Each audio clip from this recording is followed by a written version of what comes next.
Bueno, boas tardes, segunda xornada, digamos, deste magnífico espectáculo, casi, non? Evento, non? Relacionado co teatro en Galicia, ca égloga de Monterrey.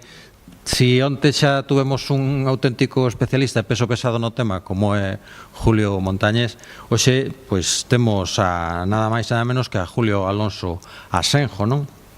Julio Alonso editou esa obra que vedes aí, a égloga de Vírgene de Ípara, que, resumindo un pouco, pois é unha obra extraordinaria de teatro realizado en Monterrey, naquel Monterrey dos Condes, non? Do que falou onte Julio Ignacio Montañés. Julio Alonso Asenjo naceu en Burgos, en Villadiego, Sandoval de la Reina, e estudou na Universidade Gregoriana en Roma, non? Ali licenciouse en Filosofía e Teoloxía. Tamén estudou no Instituto Bíblico de Roma, licenciouse, doutorouse en Ciencias Bíblicas, non? Ademais, cursou estudios complementarios no Estudio Bíblico Franciscano de Xerusalén, non?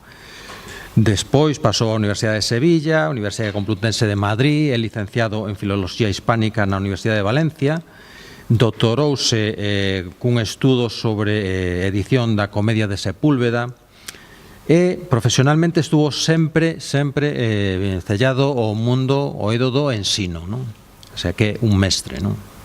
Na acepción máis ampla desa palabra, non? Xubilouse como titular da Universidade de Valencia no Departamento de Filoloxía Española. Así que é un auténtico especialista no que nos vai a falar hoxe en día, non? Unha auténtica autoridade de primeiro nivel, non? Vai presentar a edición que el fai dese documento tan singular, non? Que nos contextualizaba moi ben onte o outro Julio destas sesións, que son a égloga, que é a égloga da Vírgene de Ípara, non? O feito simplemente de que hoxe en día se poida falar da existencia de teatro en galego, de teatro no que o galego e a cultura de Galicia este colocada nada máis e nada menos que naquela época ao mesmo nivel, pois, co grego, o latín, o portugués, o castelán e tal, xa justificaría de sobra a existencia deste ciclo. Así que, nada máis, unha auténtica autoridade no seu campo, como é don Julio Alonso Asenjo, e deixo vos con el. Moitas grazas.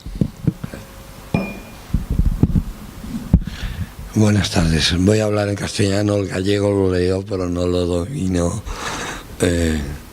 Si hubiera caído por estas partes algún tiempo, pues no me hubiera costado nada hablarlo. Perdonen mi situación del punto de vista del habla. Ayer no podía, yo temía hoy no poder dirigirme a ustedes siquiera. Sí. Y con pastillas más o menos estoy recobrando esta oveja descarriada que es la voz que me abandonó. Espero que, bueno, no se está igual de a gusto cuando uno tiene que pensar en cómo articular mínimamente que cuando fluye la palabra espontáneamente, pero trataré de no aburrir y de ser claro. Bien, en primer lugar, quiero agradecer mi presencia aquí a la biblioteca del Concello de Verín para hablar de esta obra que cuanto más la leo, más lograda me parece, más rica y más ilustrativa y representativa de la circunstancia temporal y cultural en que se dio. No sé si después de que termine de exponerlo llegarán ustedes a esa conclusión. Cuando uno se encuentra por primera vez con los papeles donde se transmite el texto, uno se encuentra absolutamente perdido. Dice, ¿a dónde me va a llevar esto? ¿Qué sentido tiene? Es un totum revolutum, de aquí no puede salir nada bueno, pero poco a poco, con esfuerzo y dentro de un campo que es el del teatro, que representaban los jesuitas con sus muchachos, con sus chavales, lo mismo que hacían las universidades, no lo mismo, pero derivando del que hacían las universidades y los colegios mayores desde, bueno, y en las cortes desde el siglo XV. Aquí estamos ya en el siglo XVI, al final ya hay 100 años de práctica del teatro que heredan los jesuitas. Entonces, uno sospechaba, hay más de lo que aparece a primera vista y debe de valer la pena que esto se haya conservado, porque de las obras que los jesuitas representaron aquí, y mi tocayo puede decir no sé cuántas fueron en el siglo XVI, en conjunto 15, sí. Pues solo tenemos los textos de 3, quizás alguna más, pero también compartida con otro lugar, y normalmente lo que se conserva en una época en que los medios no son muchos es lo mejorcito, o que a alguien le ha parecido. Encontrar en estas obras una que esté reproducida en dos copias o 3 es casi un milagro. Por lo tanto, ya que esta merezca que nosotros nos ocupemos de ella, quiere decir que los contemporáneos vieron que aquí había unos valores, y en nosotros está pues tratarlo y aprovecharnos de esta visión. Así que gracias. A mí, aparte de haberlo publicado, el poder, estos días, llevo unos días ya, después de un año que terminé con el libro, releyendo, y bueno, he quedado muy contento de haberme dedicado a la obra. Yo sé, Julio, mi compañero, sí, mi colega en estas lides, le ocurre lo mismo, pero eso es verdad. Así que estoy agradecido por la invitación, que aunque me ha hecho dejar aparcados otros trabajos, pues está bien, he entendido mejor lo que propongo en el libro a los lectores. Y quiero dar las gracias también precisamente habla de ella, de don Julio Ignacio González Montañés, que es la autoridad máxima en el teatro gallego de esta época antigua, de los siglos del Renacimiento, de la época moderna. Tiene una base de datos a disposición de todo el mundo en Internet, donde trata de las obras, sí, aunque no se conserva el texto, que se han representado en colegios de los jesuitas, en la universidad, en palacios y doquiera que sea. Y bueno, pues en la presentación de este libro tendríamos que estar aquí a la par los dos, porque sin la colaboración suya y mía, de nosotros en esto, no hubiéramos llegado ni al libro siquiera, ¿no? Creo yo. Por ejemplo, la copia digital que a mí me llegó para estudiar la obra fue la que había solicitado Julio Montañés a la Academia de Historia, que es donde se conserva. Después, esa su insistencia para que yo me dedicara a lo mío, que es presentar el texto, fundamentalmente, como me decidí fundamentalmente a asumir el trabajo. Así que él naturalmente es colaborador en la empresa esta de la edición. Hay otros también que han participado, aunque sea en un caso, estábamos hablando de él hace unos minutos aquí, no sé si lo tendrá bien alguien que dijo que en esta obra, si no en todo, que esta obra, si no en todo, en parte, se debió a Miguel de Cervantes Saavedra, que por algo se apellidaba Cervantes, que es un pueblo de Lugo, y no sé si está en la comarca la antigua comarca de Sanabria, o cerca del límite, de tal modo que este señor identificaba a uno de los personajes que aparecen en esta obra con Cervantes. Había pasado por aquí el 8 de diciembre del año 81 y los jesuitas que lo habían tenido de alumno en este colegio de Monterrey, pues le habrían encargado, dado su prestigio profesional, de por lo menos alguno de las canciones que se hacen, que aparecen en la obra, ¿no? Precisamente las partes más notables. Claro que no está garantizado que Cervantes, desde luego que nacieran Cervantes, porque él y otros de los que él depende ponen en cuestión la partida de bautismo de Miguel de Cervantes en Alcalá de Henares, lo mismo que el año en que él nació. Cuando en la misma información de Argel, cuando Cervantes dice, sí, yo he hecho esto y esto y esto y esto y esto, pues aparece la fecha y le dicen que es natural de Alcalá de Henares, ¿no?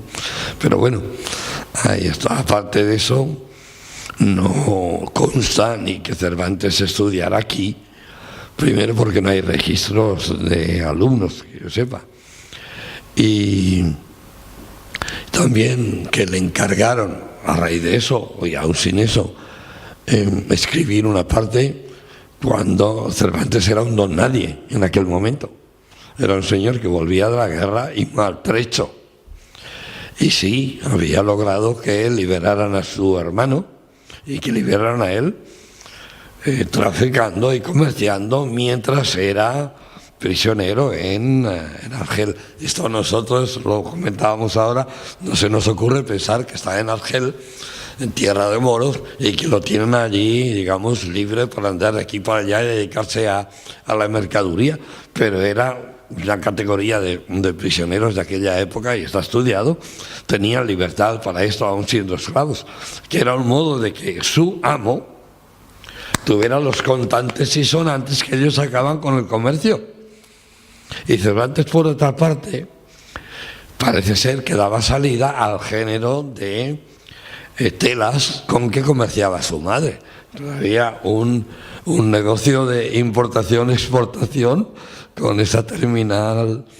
Es posible que no sea tan simple como lo que yo digo, pero sí que se encargaba de, al llegar barcos desde Valencia, que es la parte más cercana a Argel, o Alicante, y es donde él desembarca cuando lo liberan, Alicante, y naturalmente del dinero que los reverendos padres trinitarios pues daban por un cautivo, pues una parte le correspondía a él como organizador de esa liberación, puesto que él se había hecho pasar por un personaje muy importante, con firmas de don Juan de Austria y de alguno más, tasaron muy alto su rescate, y él lo que quería era venir a España, naturalmente, a su patria, y dedicarse aquí, y por lo tanto tenía que arriesgarse en el negocio para que esa suma que él tenía que dar llegara al punto de esto. Al menos en sus inicios, muchas de estas cosas yo le estoy agradecido a Brandariz, que publicó el de la teoría esta de que lo habían invitado a escribir dada su celebridad. Hasta entonces no habría escrito más que una poesía que le premiaron cuando estudiaba en Madrid, cuando murió la reina, ¿no? Y el director del colegio que había en Madrid, que dice mi caro discípulo, pero bueno, luego se lió con un cardenal en Roma, al parecer había pasado por Flandes antes y ya estuvo de soldado todo este tiempo, y qué méritos podía. Sí, organizó alguna representación en Argel para los cautivos, porque Argel era entonces una Babilonia de gente de todas partes allí, y se podía organizar, no sé con qué criterio, si estético o monetario también. ¿Por qué no? El negocio es legítimo, ¿no? No por eso pierde nada. Después se dedicó a cobrar impuestos.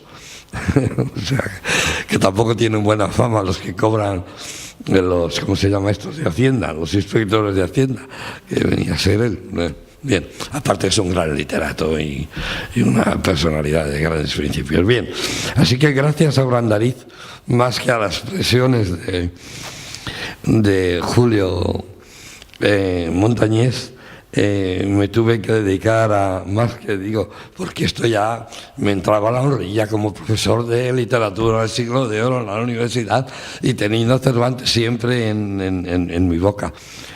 Si tienen la curiosidad y posibilidad, puesto que están libre, tengo una cuenta en Facebook y he puesto como, al menos en este periodo, como foto mía, un cuadro de Octavio Ocampo, que es un pintor mexicano de hace tiempo, en el que está la figura de Don Quijote todo loco, ¿eh? Así, pero al mismo tiempo en los ojos se representa a Don Quijote y a Sancho. En la trastienda, en el fondo, están los gigantes y Dulcinea aparece en... Bueno, yo me consideraba un poco, porque era lo que no querían los estudiantes de 18 años que llegaban a la universidad, leerse el Quijote, y yo por mis narices que tenía que leerse el Quijote, por una vez en la vida, por lo menos. Y digo, si después de insistir en esto, no soy capaz de responder a lo que dice este señor Brandariz de Cervantes, es que no hay derecho. Así que me decidí a deshacer los tuertos o entuertos que dicen. En el Quijote siempre se dice tuertos. Los entuertos son más bien de parto o de algo por el estilo, ¿verdad? Los tuertos son las cosas torcidas. Bueno, miradlo en el diccionario, pero bueno, se ha generalizado la palabra entuerto y ya pues todos tendremos que decirlo. Bien, un cuarto agradecimiento, si sigo así, me parece que no vamos a ver nada de la hora, aunque estamos viendo ya cosas. Que tengo que agradecer al director del Servicio de Publicaciones de la Universidad de Santiago de Compostela, el señor Juan Luis Blanco Valdés. Yo no sabía, yo quería que esta obra se publicara, si es que se podía, en papel. Hoy en día estas obras no las publica nadie, porque no tienen salida. No tienen salida económica, es un desastre económico. Solo con el dinero que damos, o todos con nuestros impuestos para la cultura, en las distintas comunidades o en el Estado, pueden salir alguna de estas obras. Yo digo, si alguien lo va a apreciar, sea gallego o no, por el sitio donde se representó, van a ser los gallegos. Digo, por lo tanto, tengo que ir a Galicia. Y tenemos una asociación, los teatreros, los que estudiamos el teatro del siglo de oro, que se llama Aitenso, Asociación Internacional de Teatro Español y Novo Hispano, o sea, de México, del siglo de oro, Aitenso. Quisimos cambiarle el nombre y poner Aitiso para que ya en el nombre aparecieran también el otro virreinato, el del Perú, pero dijeron, ya que nos ha costado tanto que nos conozcan por un nombre, no vamos a cambiar ahora el de Aitenso por otra cosa que a la gente la despista. Bueno, hay un profesor de la Universidad de Vigo, que es Manuel Ángel Candelas Colodrón, no sé si lo conoces, González, que creo que este año está en Italia, sí. Sí, no sé. Y yo lo conocía no de persona, no los conocía de persona, sino de publicaciones. Le dije, oye, dime, ¿a quién puedo dirigirme? Y me dirigí al servicio de publicación de la Universidad de Santiago. Me han atendido estupendamente, tanto el director como los miembros del equipo de publicaciones, con una infinita paciencia, porque es difícil publicar estas obras. Encima, al final, que uno presenta ya los papeles en regla y después de formatos y tal, hoy se usa entregar una obra a un par ciego de críticos. Ciego quiere decir que no conocen teóricamente al autor, o por lo menos el autor no los conoce a ellos. Yo pude deducir que por lo menos uno de estos revisores ciego sí que me conocía a mí. Era difícil, que tratándose de un teatro escolar de jesuitas, después de haber publicado yo bastantes cosillas, pues no conocía. Pues ya te he calado, es este. Bueno, la cosa es que entre los dos me dieron unos cuantos latigazos, muy bien, que tenía que estudiar más las églogas, que tenía que ver distintos aspectos que se dan en las séglulas, que el latín que yo había traducido así podía mejorarse traduciendo asado, que me había saltado tal palabra, todo en mejora de la edición. Todo en mejora de la edición. Estoy muy agradecido. Y una cosa que ha gustado, a mí nadie me dijo que había que hacerlo. Cuando aportan algo que es importante, yo en nota digo, esto se lo debo al revisor A, esto se lo debo al revisor B, porque creo que es legítimo, por muy ciegos, por muy ciegos que los tenga yo. Pero han trabajado, ¿no? Y han aportado cosas. Bien, esto en el nivel de agradecimientos. Pese a ellos y a todos, han quedado bastantes errores en la edición, es inevitable cometer errores. A veces es cuestión de puntuación, a veces que el manuscrito mismo está confundido y el crítico no conoce detalles. Aquí mi colega descubrió que el copista, ya lo veremos luego, el sexto, habla de Santa María Nova, de Santiago de Compostela, y el manuscrito pone Anona. Yo también dejé Anona. La V se escribía como una U y la N, si ustedes la escriben gráficamente, se pueden confundir perfectamente. Quiere decir que era un señor que no era de Santiago de Compostela, ni seguramente tampoco gallego, y Julio lo detectó inmediatamente. Pero todos los otros que copiaron esto, pues pasaron. Incluso los revisores estos, que no sé dónde son, y o sea que es inevitable. La colaboración con Julio ha sido hasta el último momento. Creo que ya formateado y a punto de salir en prensas, se nos quedaba el himno que él llama coral, un himno que cantan los tres reinos, los miembros de los tres reinos que se han unido tras la guerra de sucesión en la corona portuguesa, cuando Felipe II dice que él tiene más derecho y se lo reconocen las Cortes de Portugal. Hay un momento en la obra en que cantan al unísono en gallego y con alguna incidencia de portugués, y ahí, ya digo, intervinieron Julio para decir que, por ejemplo, los estribillos, que yo no había sabido desarrollarlos, y tal, y no sé qué otra cosa también, sí, alguna abreviatura, y era Emport, o algo. Ya, no lo quería decir, está bien que lo digas tú, sí señor. Fue la mujer la que lo... Bueno, mira, esta no era una ciega, vista aguda. Bueno, pues no se pueden evitar todos los errores y luego se encuentran leyendo, y he encontrado también. Y eso que es un trabajo a mí, aunque siempre se lleva más de un trabajo, la docencia y también otras obras de investigación que te piden una reseña y no puedes negarte, pero yo creo que le hemos dedicado 15 años a esta obra, así como de cabo a rabo, no lo sé. Tú tienes una reseña o una publicación, porque él publicó parte de ella, que es un entremés de pastores o de villanos, o sea, de gente de pueblo de aquí, de aldeanos, que se introduce, aunque está puesto al final del manuscrito, se introduce entre dos actos de la obra.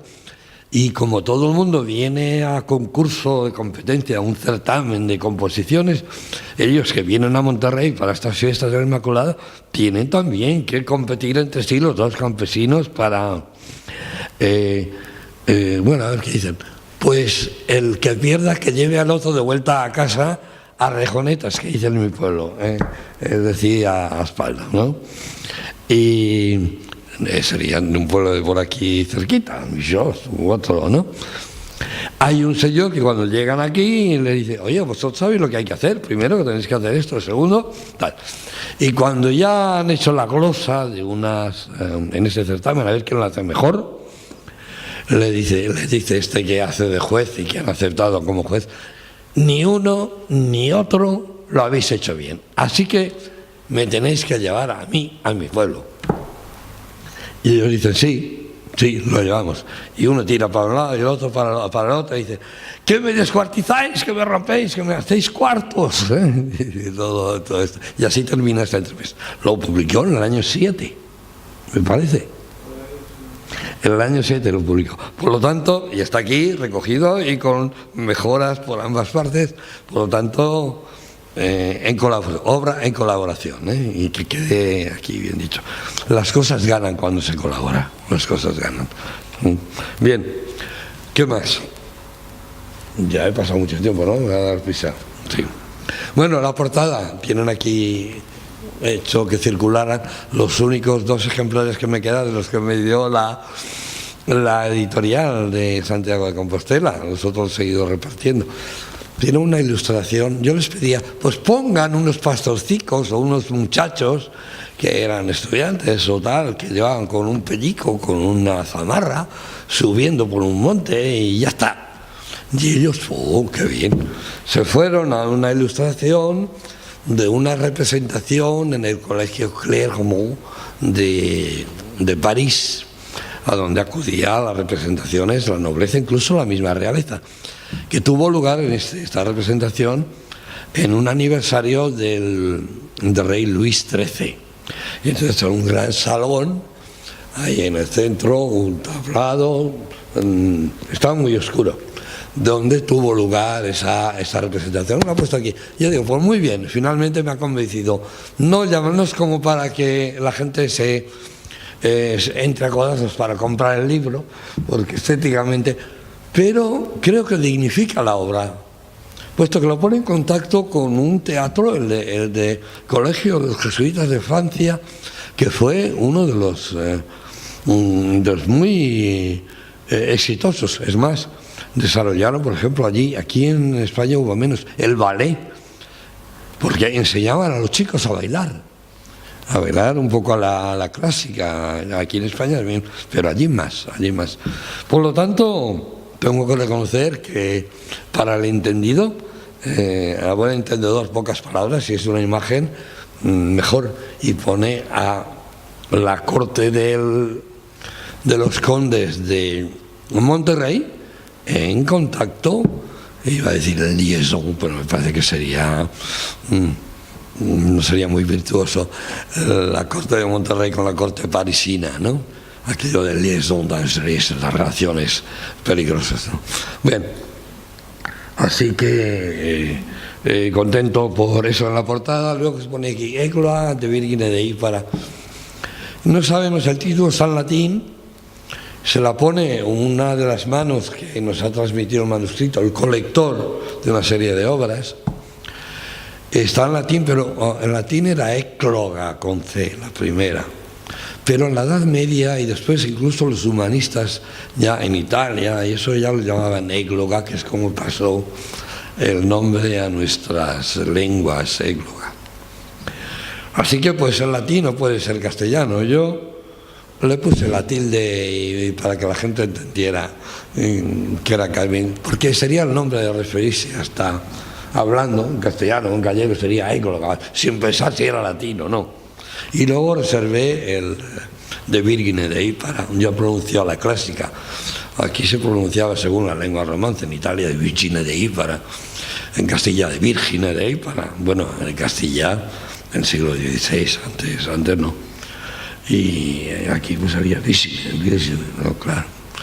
Pero lo que puede llamar la atención, ¿verdad? Una ecloga sobre la Virgen Madre de Dios el día de la Inmaculada. Y yo digo, ¿pero qué tendrá que ver la Inmaculada con el hecho de ser Madre de Dios? Porque lo dice, otros diálogos son de concepciones. Uno que se hizo en Monterrey, conservamos el texto, y ahí está pendiente de publicación, de Bravo, un novicio jesuita. Entonces sí, diálogos de la concepción de Nuestra Señora. Pero aquí, si van a hablar de la concepción de Nuestra Señora, ¿por qué Virgine de Ípara? Pues estaba acuñado. Y porque en teología, claro, el ser Madre de Dios está asociado con haber sido concebida sin mancha de pecado original y sin intervención de varón, unos montajes que venían ya desde por lo menos Sennacherib, que también había nacido de virgen, y otros emperadores del Antiguo Oriente. No se concebía una persona dignísima y más un dios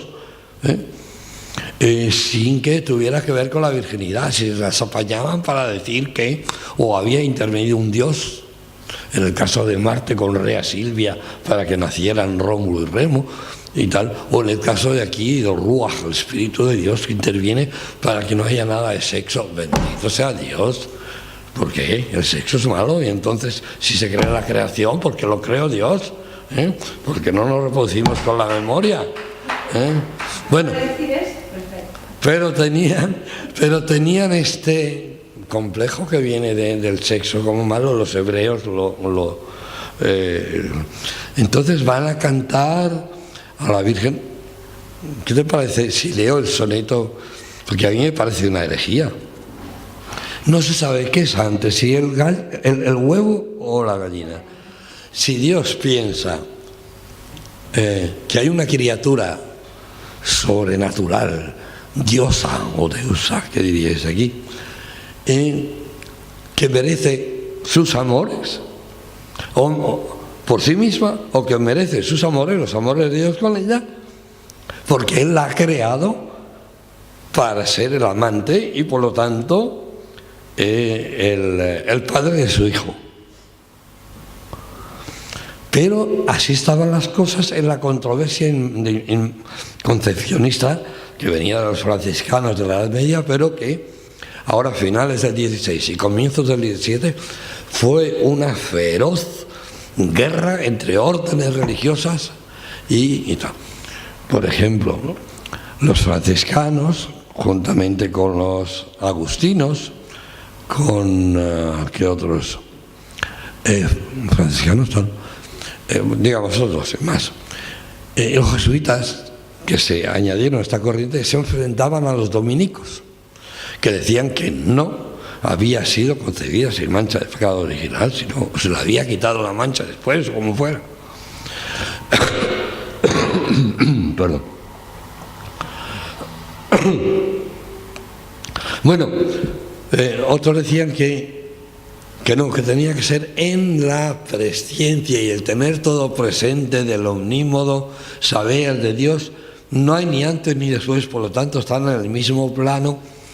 Si ser virgen y ser madre, y en ese contexto de discusiones aparece este título, sobre todo a partir de una controversia que surgió en Córdoba en 1612, que hizo que ardiera, no la mezquita afortunadamente, pero que ardieran las conciencias, y si no terminaron a garrotazos como aquella de se armó la de Dios es Cristo, para decir que si Cristo era Dios o no, pues algo parecido. Eran controversias, yo no sé. Ahora hay una que veo, sería esta de Huawei, Google y los derechos de estas grandes internacionales, porque es que en el catolicismo, aparte de oponerse a los protestantes, había estas banderías y podían terminar. No doy más ejemplos, hay curiosísimos de estas guerras de órdenes religiosos. Vamos a ver, como no voy a poder verlo todo, termina el manuscrito con un soneto, lo único que hay en la obra, si mal no recuerdo, en esta línea, y así explicamos el título. Dice así. Voy a ponerme aquí. Aquellas hebras de oro que colgaban por la divina espalda de María, aquellas rosas de Alejandría que las blancas mejillas matizaban, aquellos claros soles que tornaban alegre con mirar el triste día, aquellas perlas ricas que a porfía la roseada boca hermoseaban, aquel ebúrneo cuello delicado, aquel sagrado pecho cristalino, aquella blanca mano torneada. Último tercero, son prendas con que tiene tan prendado en su amor al mismo amor divino que habrá de hacer con ella su morada. Es una declaración de amor portentosa. Claro que el contexto a nosotros nos dice es herético, es herético. Lo que pasa que, bueno, en esto transigían, era poético también y valga, ¿no? Bueno, A ver, pues esto está en el título. La obra, si la veis por ahí, está articulada en un estudio, que necesitan estudio. Estas obras no son de nuestra época. Y luego la edición con notas. En ese caso, que es plurilingüe, hay que traducir el latín. No he traducido el portugués porque al público al que va dirigido, pues, y más en España, y más en Galicia, no hay ningún problema para que se entienda. Pero el latín sí, porque es un latín refinadísimo, el que aparece en este poema, a la altura de un Virgilio o cualquier otro autor de la antigüedad. Estudiaban desde niñitos, desde que aprendían a leer con el latín, aprendían a recitar, aprendían a todo. Entonces, y luego en contacto con esto, ay, qué parecido al conocimiento del latín que tienen nuestros jóvenes en este momento, ¿verdad? Bueno, entonces se necesita traducción. En el caso del portugués y gallego que hay aquí, yo alguna vez como castellano hablante digo, esto yo no lo entiendo mucho, significa tal cosa, entre corchetes pongo esto, que estoy aturdiendo. No. Que aproxime un poco más. Ah, perdón, pues gracias. Bueno, ahora quisiera pasar a la transmisión. Voy a ir más rápidamente porque son cuestiones muy técnicas. Se conserva esta obra, si miran aquí, no, habrá que pasar al siguiente, gracias, sí. Si miran ahí, ven en este manuscrito que pone año 1581, esa es una letra moderna.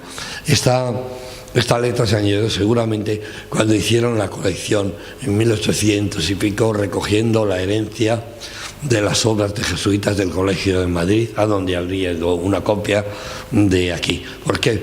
Porque esta es la obra segunda de las coleccionadas que empieza en el folio 24 que tenéis ahí. Entonces, lo otro, cuando ya el coleccionista que dijo primero, segundo, voy a decirles que esta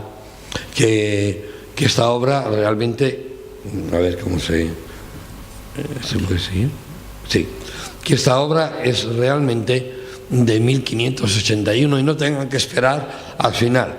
Las tres líneas que vienen al final, he puesto la la transcripción, pone, representóse el año de 1581, día de la concepción de Nuestra Señora, delante del conde de Monterrey. Pareció la plática larga de prosa, las canciones parecieron algo largas. Las canciones son las que en un certamen de unos 100 metros cada una de ellas, de canciones de 4 estudiantes, pues hacen 400 versos. Dicen que también las canciones, por muy bonitas que sean, es largo. Bueno, ahí viene 1581, pero el recopilador dice, voy a ponerles ya en la portada que es de ese año para que cuando empiecen a leer tal. ¿Cómo pasó? Mira. No, el anterior aquí. Tendría que haber dado instrucciones. Bueno, aquí tenéis. Égloga de Virgen. No es aquí. No, es la 2, tiene razón. Es la página, pasa a la página siguiente. Porque iba a hablar de manos, pero esto... Aquí empieza otra mano después de ese título, glogatal, dice, habiendo nuestro muy santo Padre concedido a la congregación de la Concepción tantas y tal, decidieron esta cosa. Bien, esto me sirve a mí, veis que elijo un fragmento de, ya voy aprendiendo, un fragmento del manuscrito. Aquí veis, por lo tanto, el año 1581, el siglo XIX seguramente, cuando se recopilan estas obras, el 24 seguramente, y también para ordenar esa serie de esto. La primera letra que hay sería de este recopilador, da el título Égloga de Virgen de Ípara, y luego da los personajes que intervienen en ella. No está ahí completa. Bien. No la he puesto transcrita. Esta letra, como veis, es la del final, pero también hay una nota entre actos donde hay esto que dice canción, sino que esta es lo poco, y él lo he escrito así como pasa, que es bastante críptica. Quiere decir que este recopilador ha añadido una cosa, el número de folio, y luego ha dicho qué personajes van a figurar, el paratexto. Ha dicho aquí se incluía una canción y al final dice en el colofón esto se representó y tal, tal. Ya la tiene situada y ahora la gente que siga leyendo. De aquí me he pasado, ¿no? Sí. Habiendo tal, es como empieza una segunda mano después de la del recopilador, ¿no? La mano 2. Y ahí que claro, van a explicar porque fue importante la fiesta ese año, la fiesta de Inmaculada, que venía celebrándose, si mal no recuerdo, desde el 57. No sé, la primera, el año segundo, al año siguiente de la fundación del colegio, la Inmaculada como estaba allí ya. Por lo que decía de cómo estaba la controversia y ya está. Entonces, en los colegios todos eran iguales, pero algunos más iguales que otros. Había lo que se llamaba congregaciones, normalmente marianas, bajo la advocación de la Virgen. Eran los devotos realmente los que dirigían un poco la vida, sobre todo la formación moral y religiosa de sus compañeros. Y estos formaban congregaciones. Lo mismo que había otros que hacían la función en los colegios jesuitas de policías, que eran los decuriones, que hacían repasar la lección a los chavales antes de empezar la clase del día siguiente, que si faltaban los apuntaban, y en las comedias de jesuitas los decuriones parece que los llaman chinches y se meten con ellos porque a los chavales les molesta, claro, que les pongan mala nota. Bueno, pues estaban estos que eran los devotos. Aquí aparecen en la obra 4 parejas de o estudiantes mayores, que son los que recitan ya en latín, o bien antiguos estudiantes, porque en un texto de la obra dicen: y Regiano, que es el rector del colegio, nos ha hecho venir de nuestros pueblos. Lo que quiere decir que en diciembre no estaban de vacaciones, no tenían el puente de la Inmaculada, no. Quiere decir que estaban aquí. Luego sí, bien serían quizás algunos que se habían distinguido como actores en el tiempo que enseñaban en el colegio, que aprendían en el colegio y que recitaban y los llamó el rector: venid para acá y me representáis esta obra. Sería interesante para ver cómo ya valoraban la obra, para que resultaba bien. Hombre, que es otra de las cosas que ocurren aquí, es que representóse delante del conde. Y luego, no sé si me adelanto, pero delante del conde, con 21 años, que había estudiado en este colegio, el conde don Gaspar, y que acababa, aparte de unirse a las tropas de Felipe de Austria, Felipe II, como en la nomenclatura castellana, primero de la portuguesa, y luego había pacificado la ciudad de Chaves, que tienen ustedes aquí cerquita, porque no admitían esta decisión de las Cortes de Tamar. Este conde, con las de otros, y pagando con sus tropas y pagándoles él, habían pacificado el norte de Portugal a favor de Felipe.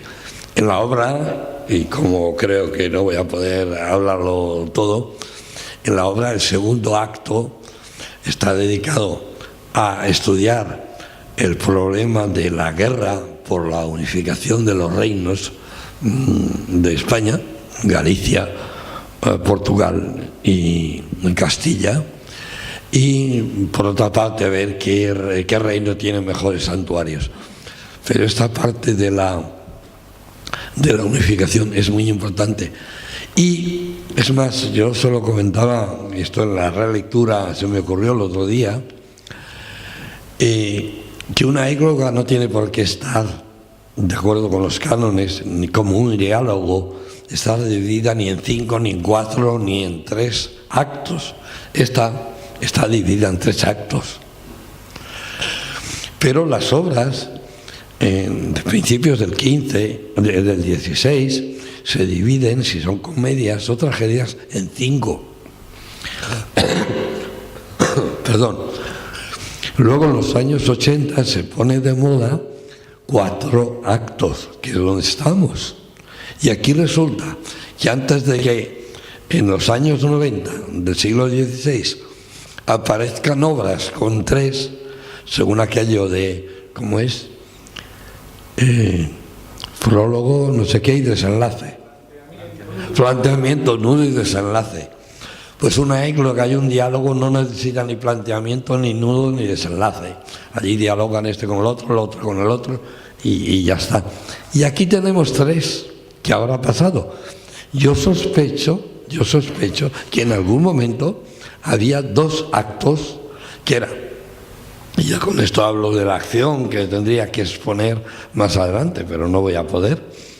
Lean la reseña que ha hecho el señor Julio Montañés a través de Ouro, donde expone toda esta obra. Y ahora hoy acaba de llegar la noticia de que ha aparecido otra reseña de esta obra en la revista de Filología Española de la Universidad de Navarra, del mismo Interfecto aquí presente. Bien, pues entonces yo creo que en algún momento a esa suma, y no muy alejado de esta fecha, quizás la misma redacción, ahora que pienso mejor, había aquí unos estudiantes que vienen de sus pueblos, de sus regiones. Uno viene del mar, Talasio en Marino, otros vienen del Miño y del Sil, que se van a llamar Orminio y Sileno, otros vienen de Viana do Bolo y el Valle de Conso, y se llaman Vianio y Conso, y otros vienen de Sanabria, que se van a llamar Sanabrio y Teranio, que es el río Tera, que es otro que cruza esta comarca, ¿no? Y vienen uno mayor, que pudo haber sido estudiante, o que lo era en ese momento, con un chiquitito. Y al chiquitito viene para integrarlo dentro de la congregación que ahí había venido, ¿no? Pero lo curioso me ha llevado a algo que es más importante, y es que seguramente la obra la concibieron a lo largo de 1580, al principio de 1581, cuando estaba la guerra todavía, porque la guerra de sucesión a los reinos siguió en las islas. Es decir, las Azores seguían en guerra. Se había pacificado la península, pero un Cabo Verde creo que no hubo, pero en las Azores siguieron, y ahí iba a pelear el hermano de Cervantes, Rodrigo, al que él había liberado con su dinero ganado y algo más de su madre, etcétera. Entonces hicieron para la Inmaculada una serie de certámenes, de concursos, de unos estudiantes que vienen de los colegios y hablan de sus tierras, y se invitan, ven porque allí cazamos, allí pescamos, allí tal, y tal. Y otros que no se han visto desde hace tiempo, y cuando se van a encontrar uno de ellos se separa y el otro dice, ay, con todo lo que quería yo a este chico, como si fuera una parejita de enamorados, y ahora no me quiere ver, y hay todo un idilio entre muchachos en la obra. Bueno, y en la segunda parte ya son canciones recitadas en silvas, que recuerde, son versos de arte mayor en ambos casos, y en otro momento no me acuerdo ahora, pero es igual, son versos dignísimos, 100 versos cada uno, y con eso habría terminado la obra. Nada de santuarios en los reinos, que no son muy pertinentes, y nada de la batalla del portugués, que dice, bueno, está bien que hayan venido y hayan ayudado al rey por aquí arriba, al rey Felipe, dice, porque el bendito ese del prior de Crato dejó a sus tropas desmandarse, dice, y nos han dejado sin hacienda y sin tal. Dice, bueno, viene a decir, con tal de que no se queden para siempre, el portugués que no les gustaba, pero bueno, reconocen tal, y entonces cantan todos, pues que se mantenga la unión. Pero claro, antes de terminar la contienda, que será del 80 y 81 adelante, no podían decirlo, no sabían cómo iba a terminar la cosa. Por lo tanto, pienso que es en ese momento cuando añaden los actos, sobre todo el que va a hacer que el segundo sea tercero, ¿no? Curioso. Bueno, yo me saltaría casi el orden fundamental. Está muy enrevesada la cosa porque hay muchos. Ya tengo que terminar más o menos, ¿no? Bueno, 10 minutos no es nada, eso para mí no es nada. Soy muy chiacchierone, que dicen los italianos, muy charlatán. Están los 3 actos esos. Yo lo resumo aquí. Hay un prólogo, 4 parejas de zagales, mozos, mancebos se encuentran. Yo creo que ahí, que era la falda del monte. Esta mañana visitando el castillo me he dado cuenta que lo más normal es que fuera la acción sucedía en el crucero.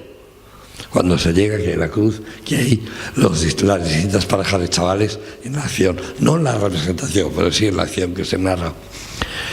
Después viene la unión de reinos santuarios, que descartamos el principio, y luego vienen esos concursos de poesía, a ver quién canta mejor a la Virgen, cantando sus atributos de la Virgen en el parto, en la visita a su prima Isabel, en la pasión, en la Asunción, y finalmente diciendo de ella la última canción, que es la medianera de todas las gracias.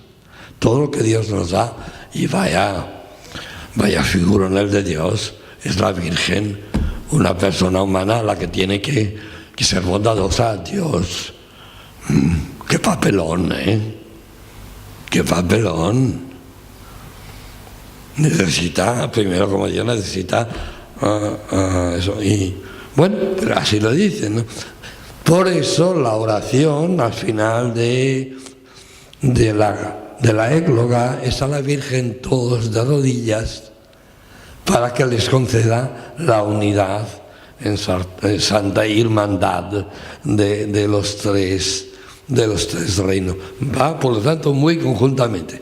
Se reúnen, hablan de sus pueblos, se invitan y tal, luego dicen, vale, y ahora concurso para cantar. Hay también otras cosas que se me olvidan. La presencia del conde, que en un momento dado el conde, hay distribución de premios, porque no solo estos niños venían a un certamen, digamos, obligado, sino que había lo que llamaban aventureros a los concursos. Aventureros, gente, el conde ha convocado un certamen y a los que participan, a los 3 mejores de haber hecho un poema o tal, que han puesto por ahí, por el castillo, en las salas, han clavado con alfileres y todo el mundo ha podido leer, dan un premio.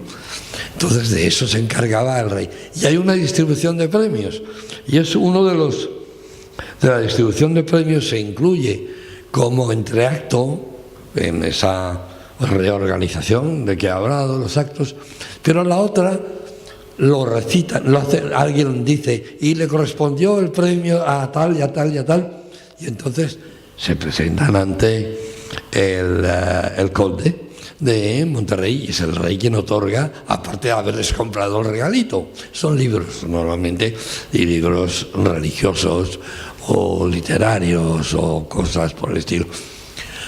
Yo no me resisto, decía, he hablado antes un poco de la teoría esa de Cervantes como posible autor, pues podría hablar de un jesuita que estaba aquí, estuvo en años anteriores, no sabemos si en el 81, tal Bartolomé Bravo sería el autor de esta obra, no consta porque una vez terminado el noviciado, los estudiantes de jesuitas los mandaban a los colegios a hacer ejercicios, a hacer prácticas. y estaban, según especialistas, 4 o 5 años. Si este Bravo, según los datos que tengo aquí, termina el noviciado el 74, el 78, 79, 80, habría seguido, porque tenía que estudiar teología, ir a Salamanca, y luego lo vemos ya en Segovia en el año 90. No está garantizado que él estuviera aquí, ni que le pidieran un texto. Yo sí me inclinaba por darle un autor que es famoso como gramático en el 16 de esta obra, dársela al padre Bravo, que es autor de otra, pero no puede ser. Bueno, después de esto decía, estábamos en los entremeses, pero me gustaría decir una cosa muy interesante, es en la primera parte, cómo hablan de la tierra de aquí, de Galicia. Estas 4 parejas de muchachos vienen de donde os he dicho, desde el Mar, al Miño, Sil, a El Conso y Sanabria, y van contando y se ven entre ellos y dicen ¿qué hay en mi tierra? Y yo lo tenía señalado, la he perdido, pero hay, vamos a ver aquí por ejemplo, un paisaje idílico como describen esta ciudad. La Pascua, o sea, Navidad, yo estaré de buena gana holgándome contigo en tu ribera, dice Salasio, el Mar, con una condición bien justa y llana, que tú me has de ir a ver la primavera. Por lo tanto, no es la Pascua que nosotros decimos ahora, sino la de Navidad, donde se decía Felices Pascuas. Yo lo mantengo, yo lo mantengo. Y los filipinos también, que dicen Maligayan Pasco. Bueno, que tú me has de ir a ver la primavera. Seguirás el curso de Diana con el flechado arco tras las fieras a cazar. O por el mar, las redes desplegando, el barco de pescado irás llenando.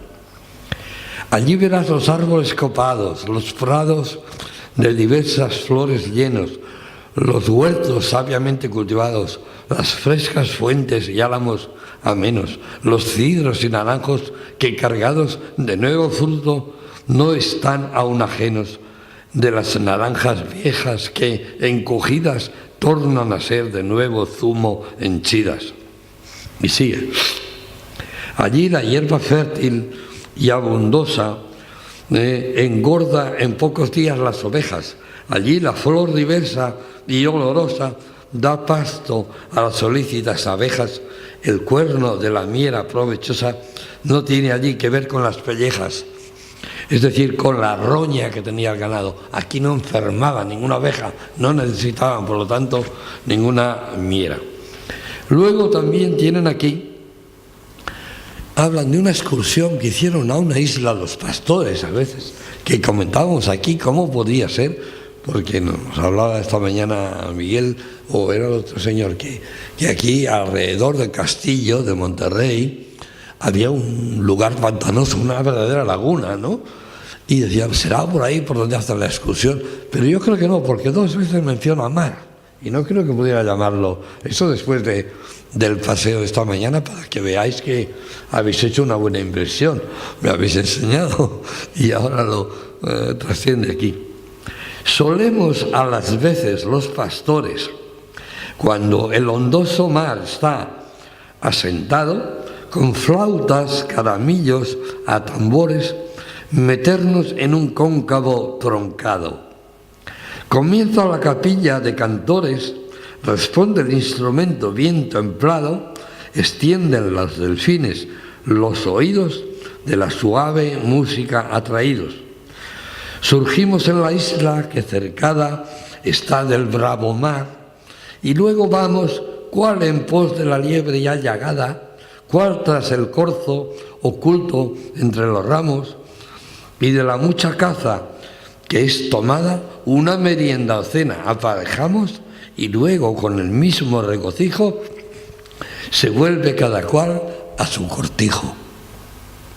Una excursión a unas islas en el mar. Es curioso. Quien habla es Salasio, el de Vigo. Por eso digo yo, si no sería una excursión a las Islas Cíes. Ya entonces, al menos ahora se hace eso, yo no he podido ir todavía. Además creo que están limitando el acceso para preservar eso. Bueno, hay muchísimas más cosas.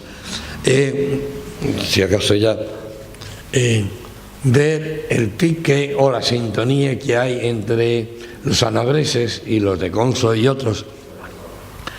Pero lo que ellos reconocen, por ejemplo, la diferencia del terreno. El terreno cuando llegan aquí al valle, todo llano y tal, pero han tenido que pasar por montañas, ahí por Requejo, por Lubián, que nombran en la obra, etcétera. Y el frío que han pasado. Vienen muy de mañana, o sea, salen de sus pueblos andando para llegar aquí al día de la Inmaculada, toda la noche andando. Llegan, porque esto se deduce al amanecer y ya pasan, y luego había mil cosas, porque celebraba la Inmaculada y el concurso ese, pero había también un jubileo, que quien confesaba y comulgaba ganaba toneladas de indulgencias, ¿no? ¿Qué más cosas había? No lo tenía yo por aquí. Con lo cual era un fiestón, ¿eh? No era solo la Inmaculada, ¿no? La presencia del conde y sus regalos. Caray, ¿qué más había? Celebración de la concesión de privilegios a la congregación y la representación dramática, o sea, había comedia, por decirlo así. Fijaos, curiosamente, la comedia habla de la comedia. En realidad lo que hacen en esta comedia es lo que están viviendo aquí en esta fiesta. Están viviendo los chavales que representan, que han venido de sus sitios para representar y que han venido para ver al conde, que efectivamente está y actúa, que hay premios, ha habido certamen y hay premios. Todo eso lo hay en la realidad y lo hay en la comedia. Esto para mí ha sido, yo no conozco, será ignorancia, pero no conozco lo que se llama metateatro. Es decir, hacer teatro de un teatro. Es como 6 personajes en busca de autor. Pero claro, ya del siglo XX, ¿no? Pero ya de esta época, un metateatro de estas características, y eso llega a uno, ¿verdad, Julio? Después de leer y de leer, y dice, pero si es verdad. Si es verdad, si aquí lo que han hecho es un vídeo y nos lo están, lo que pasa es que es un vídeo en carnes, es decir, ¿cómo se llamaría? En televisión. O sea, la gente está representando porque es teatro, no son imágenes. En directo, efectivamente. O sea, son actores de la realidad y son personajes de esa misma realidad. Y esto para mí es una riqueza extraordinaria, aparte de que la poesía es magnífica, tanto en castellano como en latín, que son las dos partes sustanciales. También en el portugués es menos, un 10% quizás y tiene su humor, lo mismo que el entremés que publicó Julio. El portugués es un típico portugués que como Lisboa no hay nada. Dicen, vamos a hablar de los santuarios que hay en los reinos, y cada uno empieza regiano, diciendo, pues en Galicia tenemos misos, los remedios, no sé qué, y luego habla castellano, el castellano, y dice, pues está el Pilar, y está Aránzazu, y está en Salamanca Nuestra Señora de la Peña, y en León la Virgen del Camino, y tal. Y viene el portugués y dice, todo eso, en solo Lisboa hay muchos más santuarios y muchos mejores que todos los que habéis nombrado. Y así siempre, un poco el talante que tiene, por lo tanto. Perdón.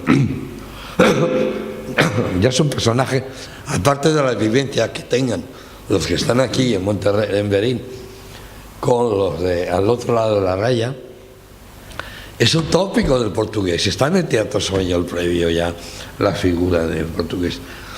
Yo no sé, podría, a ver si doy con el texto, y que hablan del clima, porque yo he salido hoy del hotel, he salido a la calle y me he dicho cuánta razón tiene en el poema, no sé, 134, del calor, del frío que tenían en Sanabria y del calorcito, del clima cálido de aquí. Hoy estaba el del hotel y cuando salías a la calle, qué calorcito, ¿no? Y con esto ya, bueno, también hay una alabanza al conde, al castillo, pero después al conde como persona. Sí, no quería. Este señor, conde, fue luego virrey de la Nueva España, es decir, México y territorios adyacentes. Y hizo muchas cosas allí. Por ejemplo, organizó las expediciones por la costa de California para encontrar puertos seguros en que viniera la armada, quiere decir los barcos de Filipinas que llegaban a Acapulco y traían mercancías, sobre todo de China, y luego pasaban a Veracruz y venían para acá. En California, un poco al sur de San Francisco, hay una población que se llama Monterrey, con una sola R. Tiene una gala, escribirlo como Monterrey, en honor de este virrey, Gaspar de Zúñiga, del quinto. La segunda ciudad de México, capital de Nuevo León, ya pegando a los Estados Unidos, a Texas, se llama Monterrey y también debe el nombre a este virrey. Él fue quien repobló la ciudad de Santa Fe de Nuevo México, ahora un estado de los Estados Unidos, y patrocinó viajes para descubrir las 7 ciudades de oro que debía de haber allá por Kansas City, antes de que existiera Kansas City. Las 7 ciudades de oro y Cíbola. No encontraron nada y perdieron la vida. Muchos de ellos, una expedición. Pero luego organizaron una segunda expedición con un portugués de almirante, Pedro Fernández de Queiroz. Y esta lo organizó también ese virrey cuando pasó al Perú, porque al virrey que se portaba bien, decían, ya un premio, te vas de virrey al Perú, que hay mucho más parné. Y este murió muy joven, de 46 años o así, ya con años del 95 al 3 en México, del 3 al, no sé si al 6, más o menos, ando por aquí, pero no tiene mayor importancia, lo veis en la Wikipedia y os lo dice. Esto organiza rutas de descubrimientos en los mares del sur, es decir, la Polinesia, desde Lima.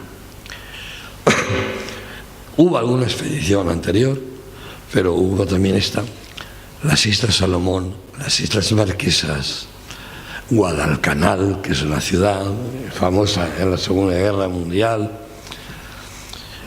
Todo esto tiene nombre español y otras que lo han perdido. Australia del Espíritu Santo es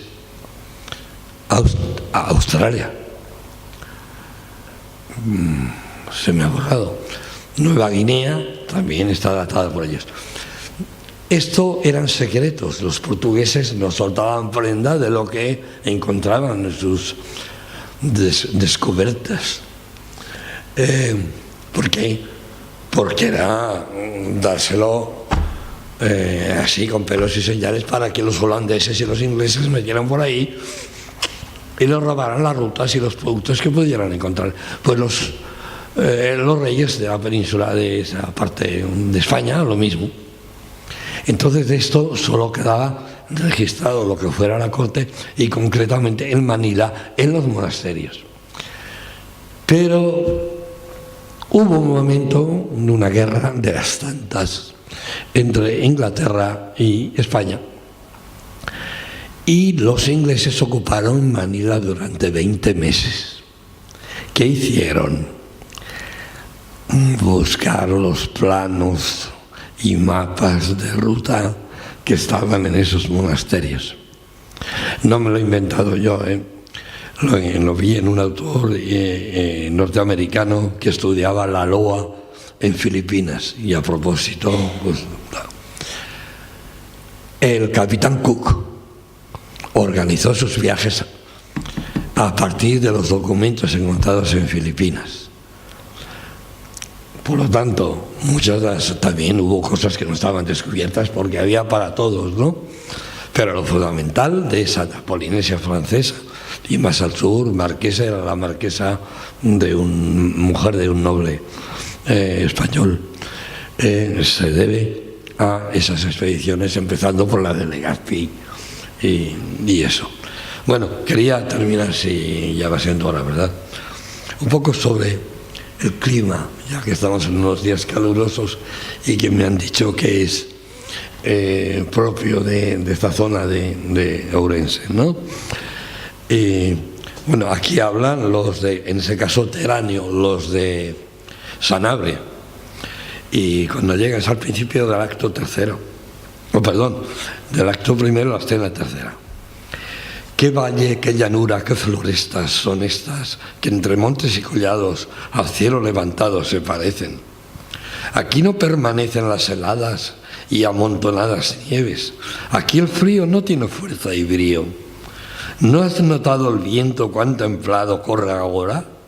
Oh, clara y dulce aurora, que tus bellas y dorados cabellos vas tendiendo, y con ellos cubriendo el valle ameno, tu rostro todo lleno de alegría nos causa que este día limpio y puro, y de nube seguro y apacible, paréceme imposible haber llegado al valle deseado.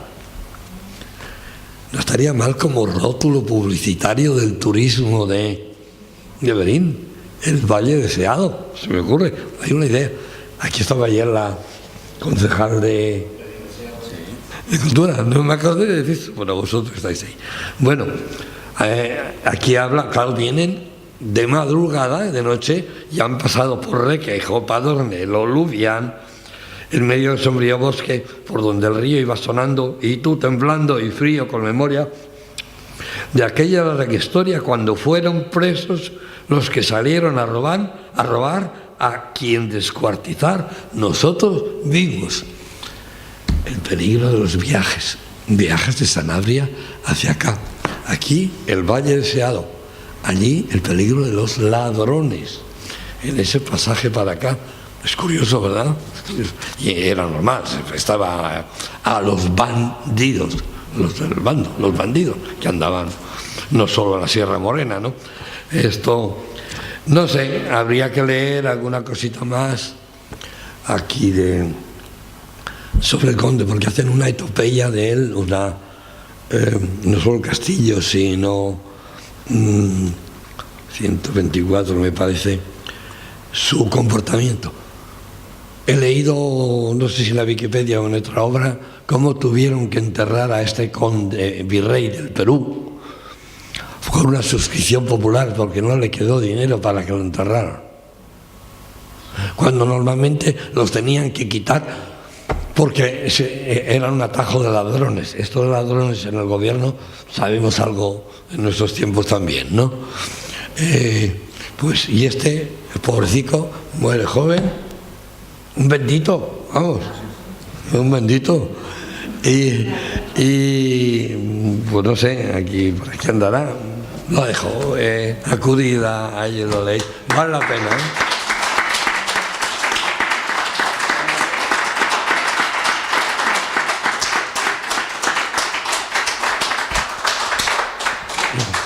Y perdonadme, no solo la ronquera, es que me pusieron hace 3 días la no mandíbula de abajo y tengo aquí una barrera de cemento que pa' qué, y como puedo he articulado, como veis.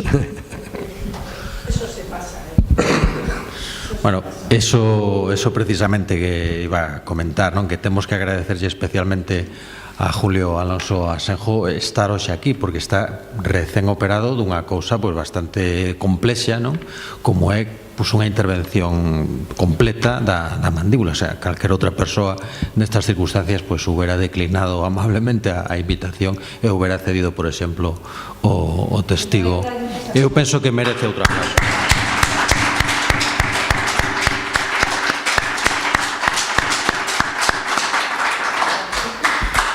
Sí, a verdad que é unha heroicidade estar hoxe simplemente falando, non? Yo no soy el conde de Monterrey.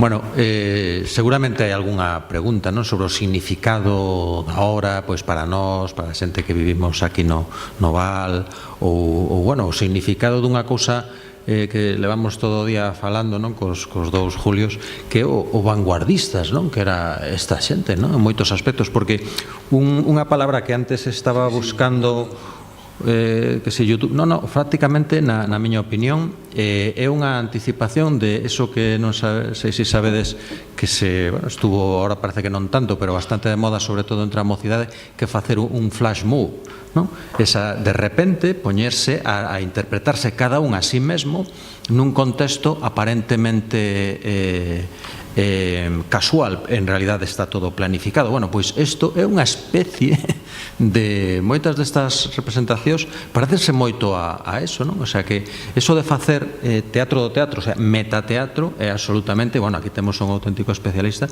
pero é unha cousa moi singular, moi singular. O programa didáctico dos xesuítas aí en Monterrey, en outros sitios, non, onde estaban establecidos, pois era o século XVI, e visto dende a nosa perspectiva, pois era algo moi singular, non? Porque era unha metodoloxía didáctica bueno, realmente especial.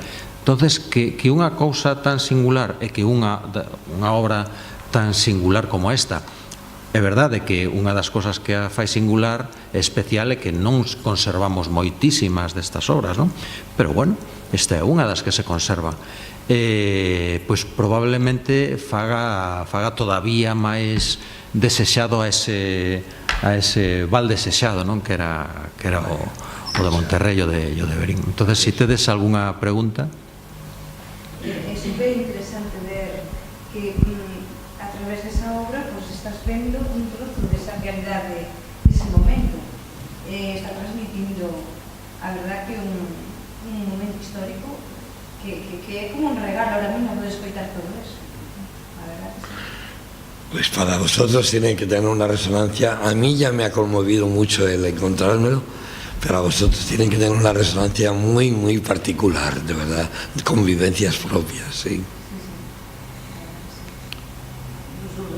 Es verdad que la obra, decía el propio compilador, es algo larga, y es verdad que es algo larga, pero tiene algunas partes de verdad sensacionales, es la palabra, o sea, sensacionales, de una poesía de un nivel comparable a cualquiera de los de Garcilaso.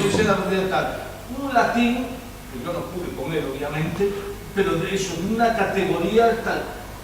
La cuestión es quién escribió esto. Digo así, esa es la cuestión, ¿cómo se pudo hacer en Monterrey una obra de este nivel? Porque realmente es verdad que esto es ideal, pero cualquier obra es de un nivel espectacular. Bien, Cervantes no, eso que dice Cervantes, pues desde luego, el latín no.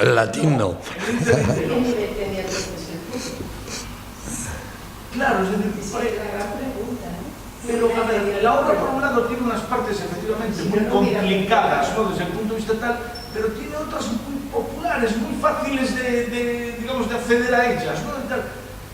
No sé, realmente para mí es complicado entender, digamos, eso, ¿no? Y en cuanto a la autoría, pues no lo sé. Es lo de menos. Es alguien que domina latín, que conoce Galicia, que tal, o sea, que tiene aprecio, tal. Pero no parece por ningún lado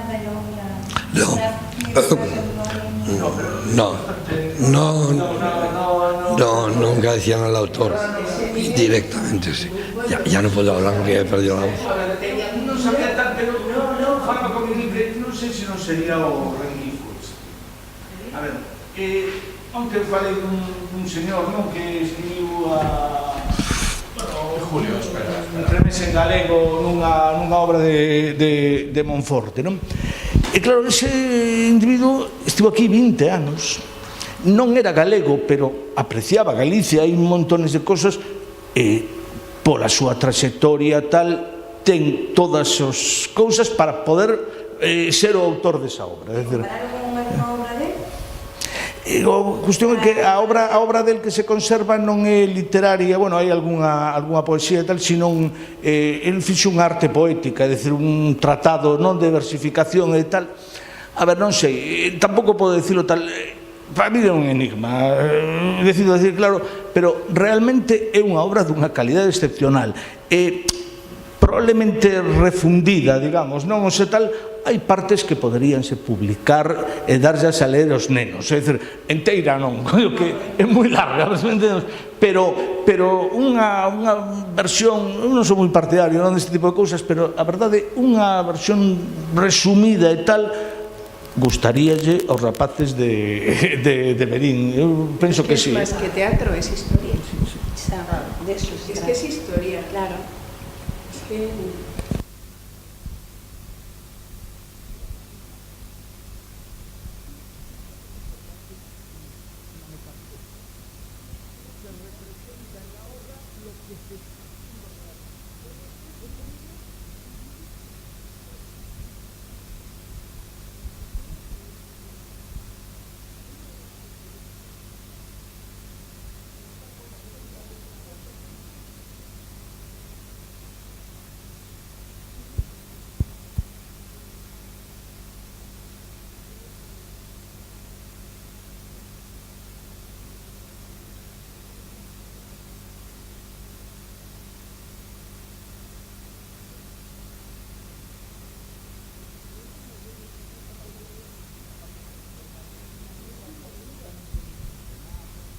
en Madrid por 5 manos diferentes, es un caos, digamos, pero pues, todo en su orden.